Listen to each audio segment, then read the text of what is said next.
पुनः आते हैं टाइम पे पंक्तियों में इसका नंबर पद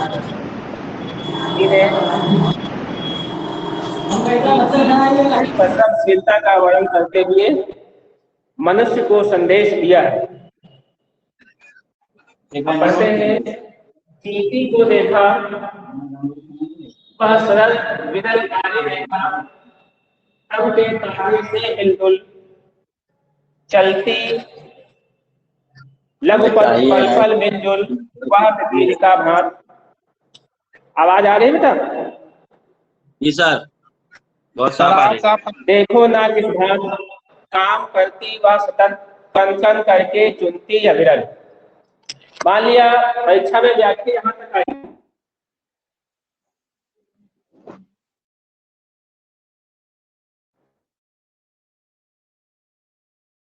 सर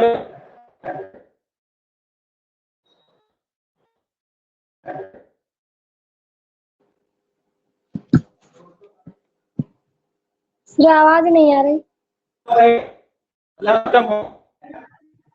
सर, नेटवर्क नहीं है।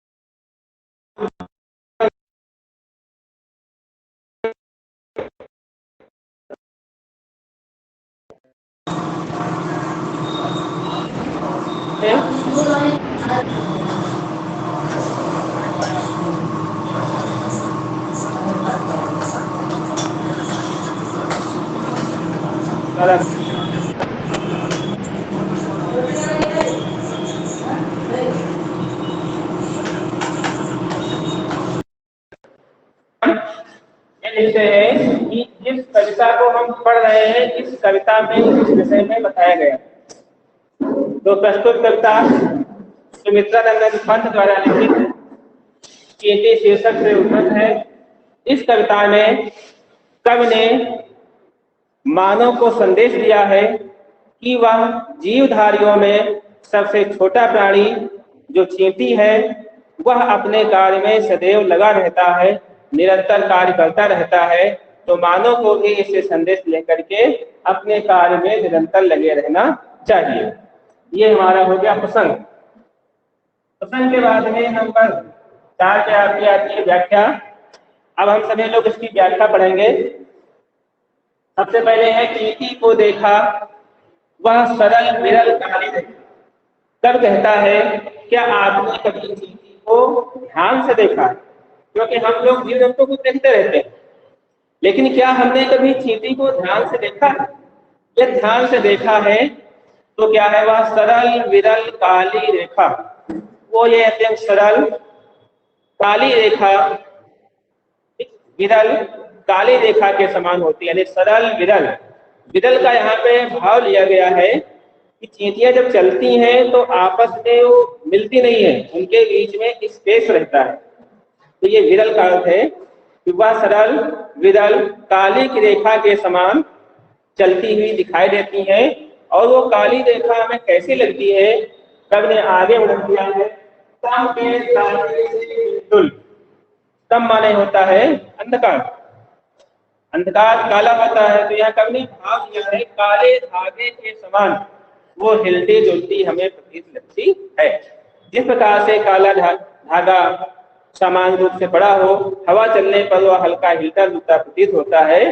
तो कवि का भाव है कि वह काली रेखा के समान हमें हिलती जुलती लगती है। चलती लघुपथ पल पल मिलजुल, चलती लघुपथ पल पल मिलजुल। लघुपथ लघु माने छोटे छोटे, पैरों ने पैर, वह अपने छोटे छोटे पैरों से लगातार चलती रहती है। चींटी अपने छोटे छोटे पैरों से लगातार चलती रहती है और मिलजुल यानी आपस में मिलजुल करके वो प्रत्येक कार्य को करती है, यानी मिलजुल करके लगातार वो चलती रहती है और अपने समस्त कार्यों को पूरा करती है। वह पिपीलिका बात आपने फिर प्रश्न करता है कि वह देखो चींटियों की पंक्ति है, वह देखो चींटियों की पंक्ति है, देखो ना किस भांति, और कहता है कि देखो वो किस तरह से, आदमी किस तरह से काम करती सतत, लगातार अपने काम में लगी हुई है। तब कहता है कि देखो वो चींटियों की पंक्ति है, वह किस प्रकार से अपने कार्य में लगातार लगी हुई है। कन कन करके चुनती अविरल, अविरल होता है लगातार, वह अपने जीवन यापन के लिए कणों को प्रत्येक क्षण चुनती रहती है, यानी अपना भोजन करने के लिए वह प्रत्येक क्षण लगी रहती है। और फिर अब यहां से थोड़ा भाव चेंज होता है, ये क्योंकि जिस प्रकार से मानव का समाज होता है प्राण शास्त्रियों के अनुसार, इसी प्रकार से समस्त जीवधारियों का अपना समाज होता है।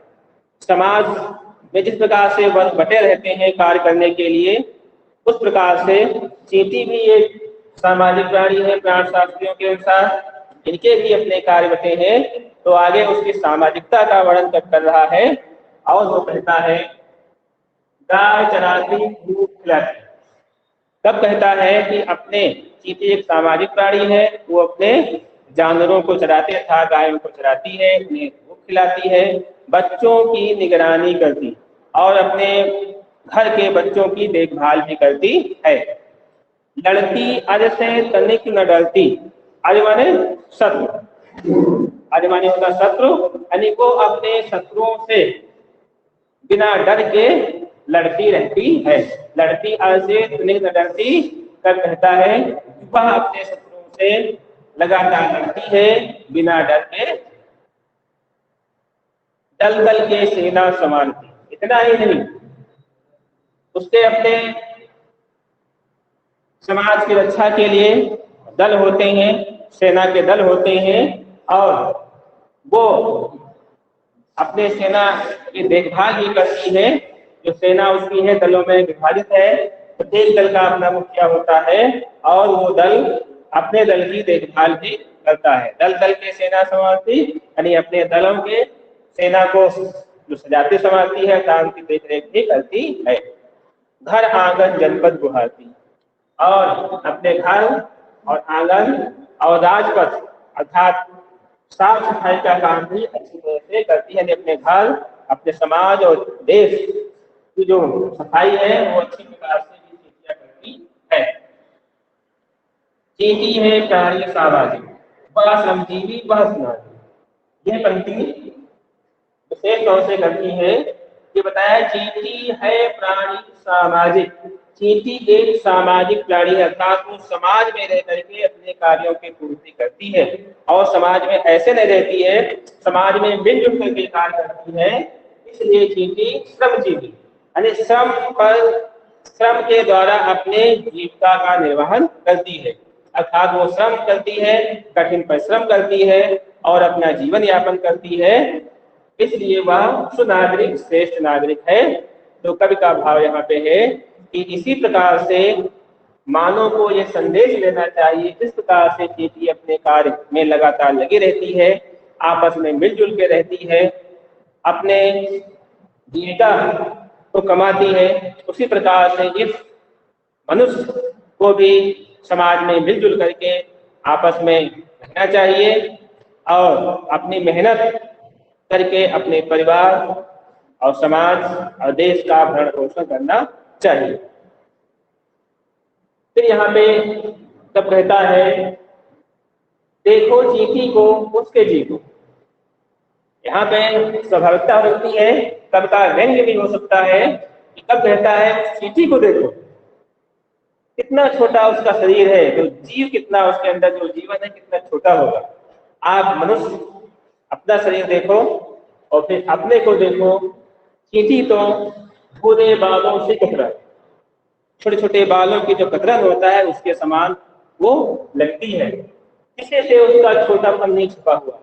यानी समाज में चींटी का नाम लेते ही जीवधारियों में सबसे छोटा जीव दिखाई देने वाला व्यक्ति के दिमाग में आ जाता है, अर्थात छोटापन जो उसका है किसी से छिपा नहीं है। वह समस्त पृथ्वी पर निर्भय, तब कहता है कि संपूर्ण पृथ्वी पर निर्भय मतलब बिना डर के वो अपने कार्य की पूर्ति के लिए समस्त पृथ्वी में बिना डर भाव से विचरण करती रहती है, अर्थात घूमती रहती है। वह जीवन की जिम्मेदारी अक्षय, अक्षय में होता है कभी ना नष्ट होने वाला।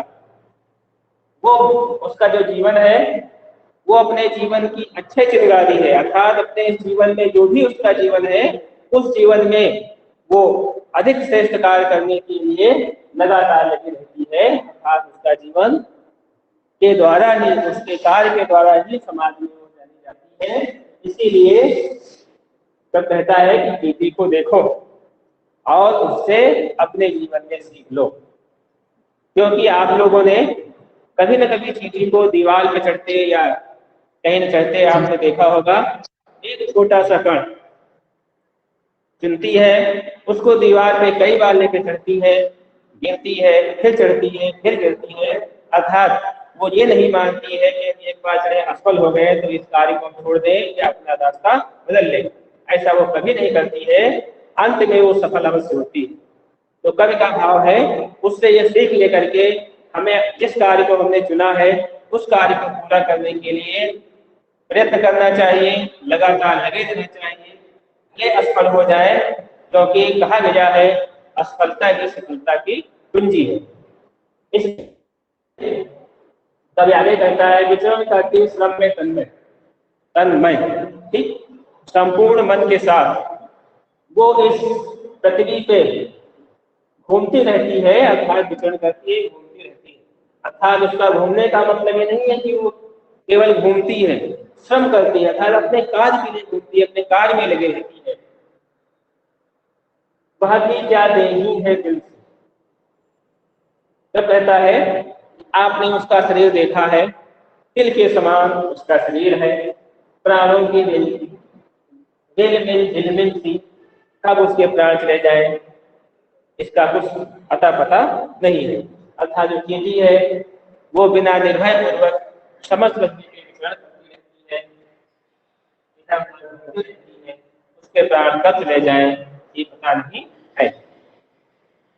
इस भर में वह मीलों चलती, तब कहता है कि संपूर्ण दिन भर में वो मीलों यात्रा तय कर लेती है, अथक काल से कभी न चलती, और अगर कोई काल उसके सामने कठिन आ जाता है तो उसको टालती नहीं है। जैसे उसके सामने एक पहाड़ आ जाता है तो पहाड़ पर चढ़ने से वो पीछे नहीं हटती है, कि वो ये नहीं सोचती है कि सामने पहाड़ है, ऊंची चट्टान है, उसको हम पार नहीं कर पाएंगे, यद्यपि वो उसको पार करने के लिए अपने कार्य को जारी रखती है और अंत में वो सफल रहती है। इसीलिए तब कहता है कि हे समाज के श्रेष्ठ मानो, आपको भी इस चीज से सीख लेनी चाहिए, आप जिस कार्य को कर रहे हैं उस कार्य में निरंतर लगे रहना चाहिए। यदि कोई उस कार्य में बाधा आती है तो उस बाधा के आने से आपको डरना नहीं चाहिए, पीछे नहीं हटना चाहिए, आपको अपने उस कार्य को सफलतापूर्वक करना चाहिए, लगे रहना चाहिए, तो आप सफल अवश्य होंगे। इस प्रकार से हमने इस पंक्तियों की व्याख्या पढ़ी। इसके बाद में अगले हेडिंग है कार सौंदर्य। इस कार सौंदर्य में सबसे पहले एक नंबर लिखा जाता है, जिस प्रकार से हमने प्रसंग में लिखा था उसी प्रकार से इस प्रसंग का भाव भी इस पंक्तियों में लिखते हैं। तो इसमें लिखेंगे कवि चींटी के माध्यम से मनुष्य को सतत कार्य करने की प्रेरणा दे रहा है, यानी कवि चींटी के माध्यम से मनुष्य को सतत कार्य करने की प्रेरणा या सतत कार्य करने का संदेश दे रहा है। फिर बाद में हम नंबर 2 पे जो हेडिंग लिखते हैं वो हमारी भाषा होती है। इधर जो भी आधुनिक काल के कवि हैं इनकी भाषा हम एक साहित्यिक खड़ी बोली लिखेंगे। तो भाषा में साहित्यिक खड़ी बोली भाषा के बाद में शैली। अब शैली में शैली के कई प्रकार होते हैं, विवेचनात्मक, वर्णनात्मक, व्याख्यात्मक। तो उनमें से हम देखते हैं कौन सी शैली है। तो इसके लिए सबसे पहले हम इसके अर्थ को जो पढ़ा है, देखा है, तो इसमें हम देखते हैं किसी का विवेचन किया नहीं गया है, किसी चीज की व्याख्या भी नहीं की गई है। व्याख्या का मतलब कोई एक विषय होता है, उसके तब उसकी व्याख्या करता है। जैसे बात पाठ में बात पाठ की व्याख्या की गई है, बस पूरे पाठ में व्याख्या होती रही है। यहाँ पे उसने चींटी का वर्णन किया है, यानी जो चींटी है इस जीव का पूरा वर्णन किया है। तो यहाँ पे जो शैली होगी हमारी वर्णनात्मक। उसके बाद में शैली के बाद आती है भाषा, शैली, फिर आता है गुण। तो गुण 3 प्रकार के होते हैं, साधगुण, ओजगुण और माधुर्य। यहाँ पे पूरे कविता में ये कवि ने बताया है कि एक श्रम के द्वारा कार्य किया गया। तो जहाँ पे वीरता का कार्य होता है वहां पे ओज गुण होता है। तो गुण में ओज है। और इस प्रकार से भाषा, शैली, गुण। और फिर आता है अलंकार।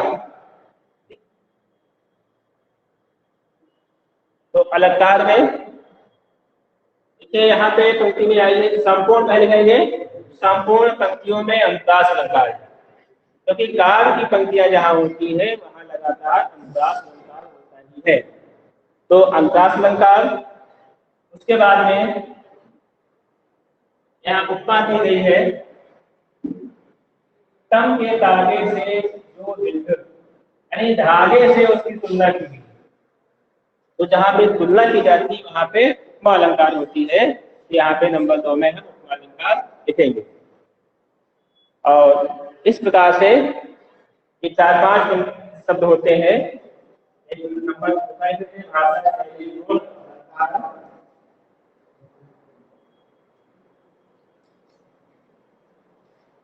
तो इस प्रकार से जब हम व्याख्या लिखते हैं, अगली पंक्तियां होती है भाव साम्य। भाव साम्य का भाव होता है कि इसी प्रकार के अर्थ वाले का पंक्तियां यदि कवि ने अन्यत्र लिखा है तो उसका हम वर्णन करते हैं। तो यहाँ पर अगर हम देखते हैं भाव साम्य में, तो महर्षि शरणगुप्त ने इसी भाव वाली पंक्तियों का वर्णन किया है। ये पंक्तियां आपने पढ़ी होंगी या सुनी होंगी। नर हो न निराश करो मन, काम करो कुछ काम करो, जग में रहकर कुछ नाम करो। इस प्रकार की पंक्तियां आपने कभी न कभी सुनी होगी या पढ़ी होगी। तो इस प्रकार से कवि ने इस कविता के माध्यम से मनुष्य समाज को संदेश दिया है। अब आप लोगों से ये कहेंगे कि सभी लोग अधिक से अधिक जुड़ा करें। इस समय संख्या हमको 7 ही दिखाई पड़ रही है, बीच में बढ़ी थी, जबकि पूर्व में जानकारी आपको थी कि आज क्लास होगी, प्रदर्शन किया गया है। अब किसी भैया को कुछ पूछना है तो पूछ सकता है।